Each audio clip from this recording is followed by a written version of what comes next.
Marwan, within this last hour of just trying to take in what the Minister for Communication actually had to say and the ramifications for our bureau and for viewers, most probably in Israel, who watch Al Jazeera quite keenly, considering it is a channel that has given a voice to the Israeli perspective for nearly 20 years.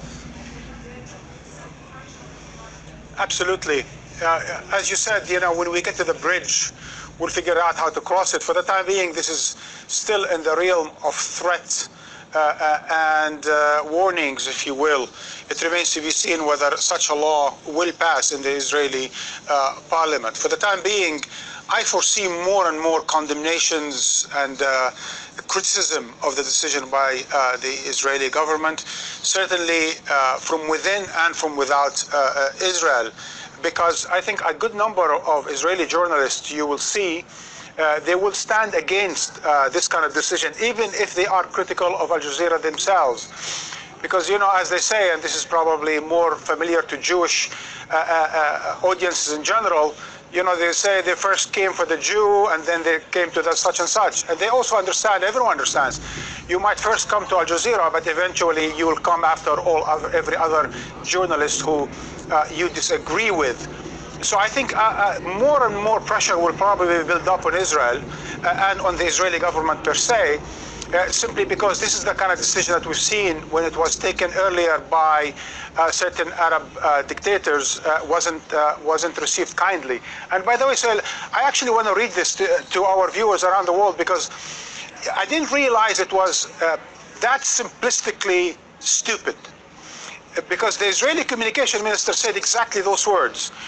We have based our decision on the move by Sunni Arab states to close Al Jazeera offices and prohibiting their work. What he's saying, that Israel now takes its cue from Arab dictators.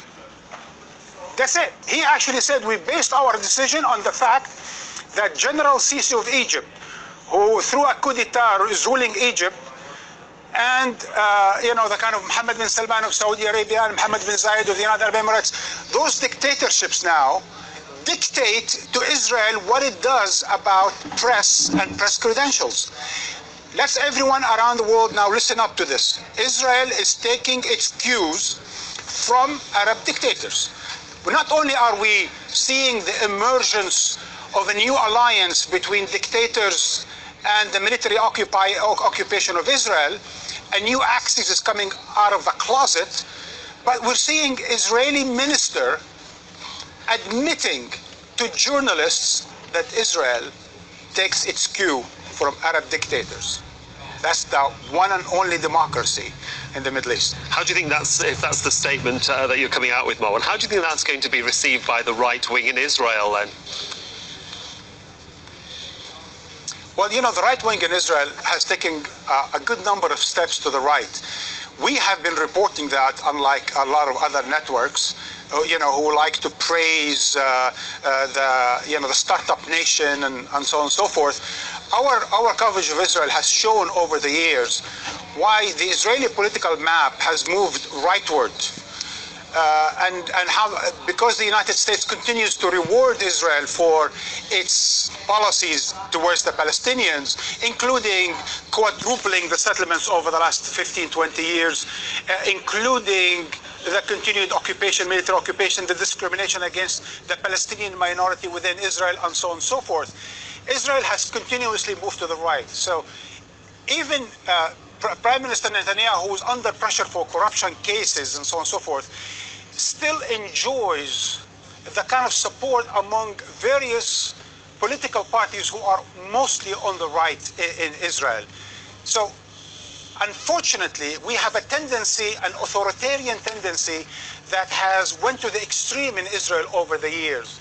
Instead of Israel becoming more moderate and trying to coexist and reconcile with the Palestinians, I think the occupation has basically pushed Israel more to the right, and I think we will see among the coalition parties support for this kind of step by the Netanyahu government.